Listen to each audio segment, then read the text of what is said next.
In Japanese history, during the Fujiwara period, between 897 and 1185 of our current calendar era, they developed the concept of mano no aware, or the pity of things, in the arts and literature of the imperial courts.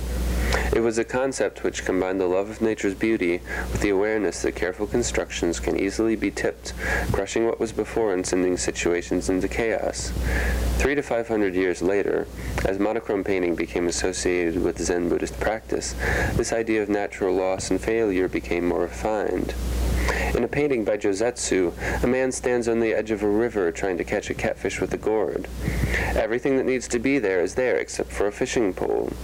If you look on the man's face, you would say, that man is definitely going to catch that lazy catfish, but he doesn't. No matter how long he stands there on the bank of the river holding the gourd, he's never going to catch that fish. Then we look at the picture and think, dumbass. Then we look at the name of the artist and think, dumbass painting a guy trying to catch a catfish with a gourd, dumbass. So you see the picture, you think dumbass, you close your book and you land front row tickets to a U2 concert.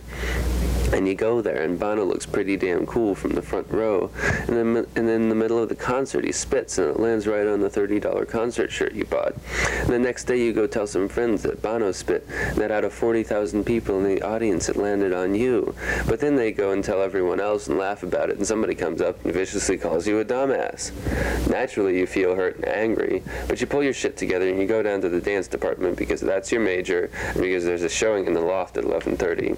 But first, you go into the lounge, and there's a Time magazine sitting on a little white round table with an article about how stupid U2 looks throwing so much money into an awful tour. And there's this crusty 3-day-old baked potato that Gary forgot about sitting by the microwave, and you're really grossed out, so you go up to the loft, and there's this guy just moving with his text playing over the speakers, which seems not to have anything to do with anything, and he pretty obviously has no technique, and he hasn't changed pace through the whole damn thing, and you're sitting there pulling your leotard out of your butt, and you get ready to think dumbass, but suddenly you remember Japan and Mano no Aware and Josetsu and his painting and the U2 concert and being made fun of and the Time magazine and the potato, and all of a sudden it doesn't matter if this guy has an ABA pattern or a beginning, middle, end, or if you have a good day or bad day in technique class, because tendu, plie, anorexia, quoi, it's all just trying to catch a catfish with a gourd.